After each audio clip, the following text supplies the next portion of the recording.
이런 무더위 가운데 참 주님께서 주시는 시원하고 풍성한 은혜가 넘치기를 축복합니다. 하나님의 말씀 사도행전 2장 1절부터 4절까지 같이 읽겠습니다.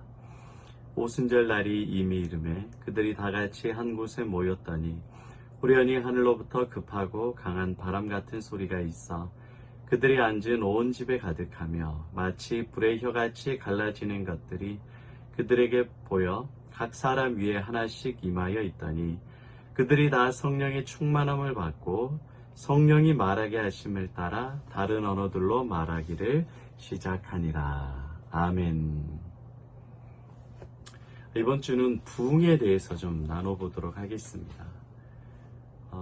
초대교회에 오순절에 큰 부흥이 있었습니다. 지난주가 맥추감사절이었는데요. 구약에는 77절이라고도 하고 모세의 율법을 받은 것을 기념하는 날입니다. 그리고 초실절이라고 합니다. 처음 밀이나 보리를 거둬들인 날. 신약에는 오순절이라고 해요. 또 장막절이라고도 합니다. 그런데 그게 이제 지금은 맥추감사주일로 지켰습니다. 1년의 전반기를 지켜주셨던 하나님, 우리를 구원하신 예수님, 우리의 생명을 주시고 성령을 보내주신 그 예수님의 은혜에 감사하는 주간이 이 맥추감사절입니다. 굉장히 중요한 절기죠. 그런데 이 맥추감사절을 우리 지킬 때 신약에는 이 오순절이 바로 맥추감사주일이랑 연결되어 있어요. 이 77절이랑 날이 똑같습니다. 매칭이 됩니다. 그러니까 성령을 보내주셔서 오순절 대부흥 사건이 있는 다음부터 제자들과 그 초대교회 성도들의 신앙이 완전히 바뀌어버립니다. 성령이 충만한 것과 충만하지 않은 것은 어마어마한 차이예요. 인간이 그렇게 할 수가 없습니다. 성령께서 죄인인 연약한 인간에게 임하시면 부흥이 일어나는 겁니다. 사람이 바뀝니다. 믿음이 들어옵니다. 하나님의 성령의 역사가 있습니다. 이게 부흥이에요. 그러니까 여러분 초대교회 오늘 읽었던 말씀에 호련히 하늘로부터 불의 혀 같은 것이 내려와서 그 초대교회 마가의 다락방에 있었던 150명의 성도들, 예수님의 그 제자 11제자들까지 포함해서 성령의 충만을 받고 이 사람들이 완전히 바뀌게 돼요. 이게 초대교회 부흥이 일어납니다. 저와 여러분에게도 성령이 임하는, 성령이 충만하게 임하는 이 성령 충만의 부흥이 있기를 축복합니다.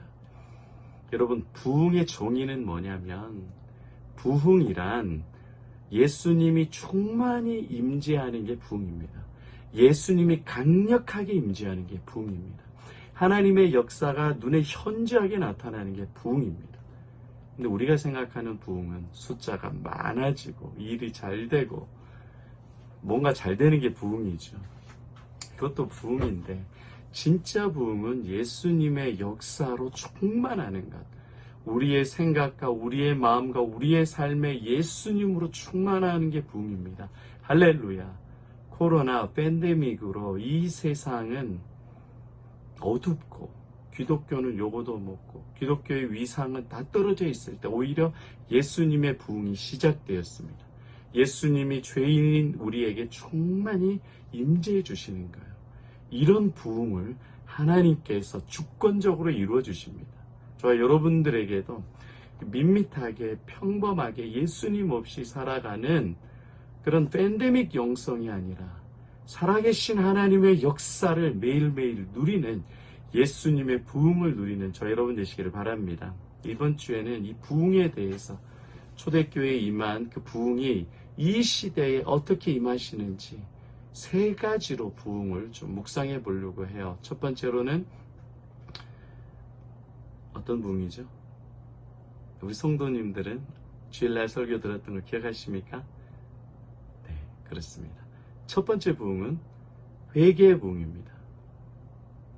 두 번째 부흥은 말씀의 부흥입니다. 세 번째 부흥은 전도의 부흥입니다. 부흥이 오면 이 세 가지 부흥이 각 개인과 교회와 사회에 전반적으로 일어나는 거예요. 오늘 살펴볼 게 무슨 부흥이냐면 회개의 부흥입니다. 여러분, 신앙생활이라는 것은 예수를 믿는 거예요. 예수를 믿기 위해서는 반드시 성령께서 우리의 영혼에 역사하시는데 그 역사가 뭐냐? 회개입니다. 회개. 반드시 예수 믿는 사람은 회개가 있어야 되고 회개의 열매가 뒤따라야 돼요. 회개가 없다. 이 사람은 크리스찬으로 보기 어려워요. 간증 많이 하는데 자기를 낮추지 않고 회개하지 않는다. 이 사람은 거의 쭉장이 신앙이라고 보면 돼요. 그러니까 신앙에 있어서 예수 믿는 신앙에 있어서 가장 중요한 것, 부흥에 있어서 가장 중요한 것 하나를 꼽으라고 하면 회개의 부흥입니다. 반드시 모든 부흥의 역사에 있었던 공통적인 현상은 능력, 파워, 숫자가 많아지는 게 아니라 회개예요. 회개. 그런데 여러분, 예수님의 부흥은 회개의 부흥입니다. 회개가 먼저 와요. 순서가 회개가 오고 말씀의 부흥이 일어나고 그리고 전도의 부흥이 일어납니다. 이 회개의 부흥은 우리가 생각하는 회개는 회개하면 도덕적이고 윤리적이고 말씀을 지키지 않는 그런 표면적인 죄를 회개한다고 생각해요. 그러나 이런 죄도 회개를 하지만 진짜 회개는 뭐냐면 예수를 믿지 않는 죄, 예수를 사랑하지 않는 죄, 이 죄를 회개하는 거예요. 도덕적이고 윤리적이고 욕했어요, 거짓말했어요, 간음했어요, 다른 사람 괴롭혔어요. 이것도 잘못이에요. 회개해야 되는데 이런 죄의 열매들이 아니라 죄의 뿌리가 뭐냐면 예수님을 믿지 않는 죄, 예수님을 사랑하지 않는 죄를 회개합니다. 예수님에 대한 인격적인 관계를 맺지 못하는 그 죄를 깊게 회개하는 거예요. 예수님과의 관계가 멀어진 것을 회개하는 게 이게 가장 중요한 부흥의 회개입니다. 예수를 믿지 않고 예수를 사랑하지 않고 예수를 신뢰하지 않고 예수보다 돈이 더 좋죠. 예수보다 건강이 더 중요하죠. 예수보다 자녀와 손주들이 더 관심이 있습니다. 예배를 드리고 예수님을 찬양하고 예수님께 헌신 봉사하는 것보다 그건 의무로 살아버리는 거예요. 이게 엄청 끔찍한 죄예요. 많은 성도들이 다 윤리적이고 도덕적인 죄만 표면적으로 회개하고 예수 믿지 않고 예수를 사랑하지 않고 예수를 예배하지 않고 예수님께 감사하지 않는 이 끔찍한 죄를 모른다고요. 그러니까 부흥의 때는 예수님과 관계된 인격적인 것에 대한 회개가 일어나는 거예요. 특별히 예수를 믿지 않고 예수를 사랑하지 않는 죄, 가장 끔찍한 죄입니다. 우리는 내가 예수를 죽였다고 고백해야 돼요. 내가 예수를 판 가룟 유다입니다. 내가 예수를 채찍질한 로마 병정입니다. 내가 예수를 부인한 베드로입니다. 베드로는 한 번 예수를 부인하고 가룟 유다는 한 번 예수를 팔았지만 우리 매일 예수를 부인하잖아요. 아침에 일어나자마자 짜증 내면서 저녁에까지 계속 예수를 부인하고 예수를 판, 예수를 사랑하지 않는 죄인이라고 고백해야 돼요. 구원파에서는 뭐라고 이야기를 하느냐? 회개는 안 해도 된다. 구원받았으니까 언제 구원받았는지 날짜와 시간이 중요하다. 회개는 한 번 했으면 됐다. 뭐 매일 회개하냐? 하나님도 바쁘다. 구원파. 이 구원파는 절대로 조심해야 돼요. 뭐 다른 이단들 다 조심해야 되지만 여러분, 회개는 죽기까지 하는 거예요. 윤리와 도덕적인 회개, 그게 아니라 예수를 사랑하시고 예수를 믿지 않고 예수를 죽인 죄에 대한 회개. 이 회개의 부흥이에요. 예배 때마다 이 회개의 부흥이 일어나야 됩니다. 이 부흥의 주체는 누구냐? 내가 아니라 예수님께서 하시는 거예요.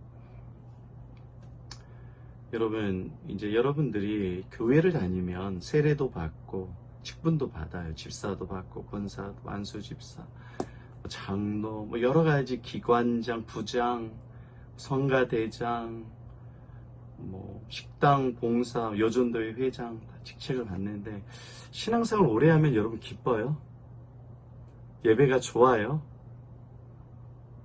봉사가 기뻐요? 힘들죠. 막 교회 직분자들, 목사님, 장로님, 권사님 보면 얼굴이 행복해요? 아니죠. 지쳐있죠. 주일날 지쳐있어요. 왜 그런지 아세요? 많은 것들이지만 제일 중요한 게 뭐냐면 회개의 부흥이 없기 때문에 그래요. 내가 죄인이라는 걸 모르기 때문에, 내가 예수를 죽인 죄인이라는, 내가 가해자라는 걸 모르고 내가 피해자라고 생각해요. 그러니까 회개가 깊어지지 않고 예배생활이 재미없어져. 예수를 모르면, 회개의 부흥을 모르면 인생과 신앙이 정말 강팍해집니다.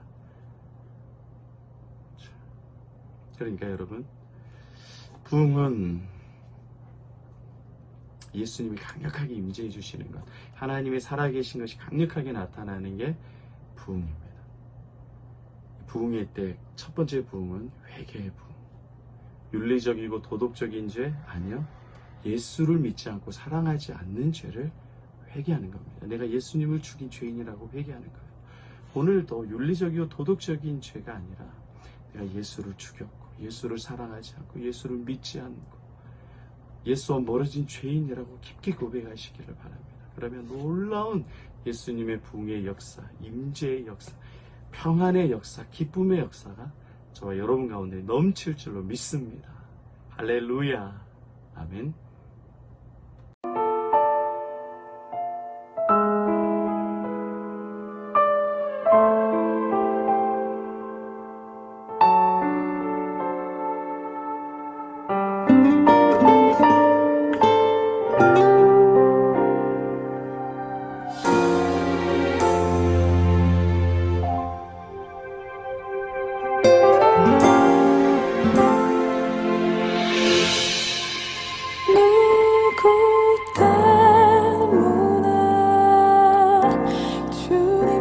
십자가 지셨나요?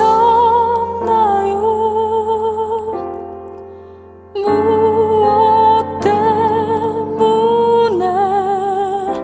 주님이 못 박히셨나요?